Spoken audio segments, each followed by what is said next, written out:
இந்த சீரியலுக்கு என்னதான் ஆச்சு? ஏன் இப்படி நெகட்டிவா கொண்டு போறாங்க அப்படிங்கிறதே தெரியல. நம்ம முன்னலாம் பார்த்துருப்போம். விஜய், மல்லி 2 பேருமே சேர்ந்து இருப்பாங்க.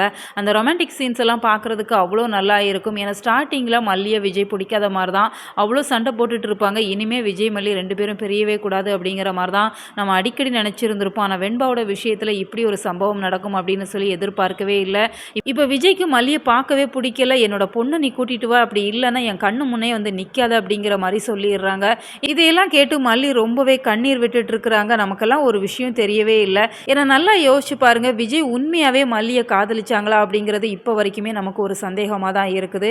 ஏன்னா இப்போ ரேணுகாவை ஸ்டார்ட்டிங்கில லவ் பண்ணி கல்யாணம் பண்ணியிருந்திருப்பாங்க. ரேணுகாவுக்கும் விஜய்க்கும் குழந்தை பிறந்துச்சுது. இந்த சூழ்நிலையில ரேணுகா உயிரோட இருந்தாங்க அப்படின்னு சொல்லி வச்சுக்கோங்க. இப்போ வெண்பாவை ரேணுகா தொலைச்சிட்டாங்க அப்படிங்கிறப்ப, நீ என் கண்ணு முன்னாடியே நிக்காத, நீ என் பொண்ணை தொலைச்சிட்ட அப்படின்னு சொல்லி ரேணுகாவை பார்த்து விஜய் கேட்பாங்களா? நிச்சயமா இல்ல. ஏன்னா அது அவங்களோட ஒய்ஃபு, அந்த குழந்தைய பெத்தவங்க அப்படிங்கிறப்ப, ஏன் ரேணுகா இப்படி பண்ணுன அப்படின்னு சொல்லி 2 பேரும் சேர்ந்து தான் தேடுவாங்க.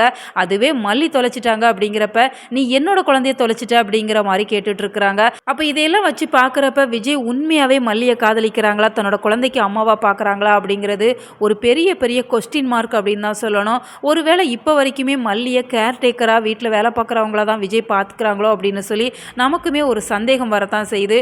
உண்மையாவே ரேணுகா இடத்துல நம்ம மல்லியை விஜய் வச்சுருந்தாங்க அப்படின்னு சொன்னால் மல்லி மேலே நிச்சயமாக அவங்களுக்கு கோவமே வராது. ஏன்னா எந்த ஒரு தாயுமே தன்னோட குழந்தைய வேணும்னே தொலைக்க மாட்டாங்க. ஏதோ சந்தர்ப்ப சூழ்நிலையில் தான் அது நடந்தது அப்படின்னு சொல்லி விஜய் நிச்சயமாக புரிஞ்சிருப்பாங்க. ஏன்னா ஸ்டார்டிங்கில் மல்லி மேலே கோவப்பட்டாங்க, நான் சொன்னதை நீ ஏன் கேட்கல அப்படின்னு சொல்லி போக போக அந்த கோபத்தை அதிகமாக்கிக்கிட்டே தான் போகிறாங்க.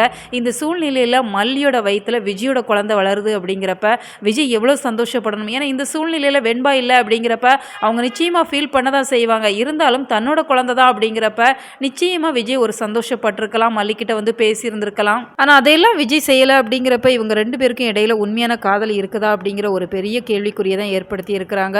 ஸோ இதெல்லாம் மாறணும் அப்படின்னு சொன்னால் நம்ம வெண்பா கூடிய சீக்கிரம் கிடைக்கணும். திரும்ப விஜய், மல்லி, வெண்பா 3 பேரையும் இணையணும் அப்படிங்கிறதான் நம்ம சீரியல் ரசிகளோட விருப்பம். நீங்கள் இதை எப்படி பார்க்குறீங்க? உங்களோட கருத்துக்களை மறக்காமல் கமெண்ட் பாக்ஸில் சொல்லுங்கள். மேலும் இது போன்ற வீடியோக்களுக்கு நம்ம சேனலை சப்ஸ்கிரைப் பண்ணுங்கள்.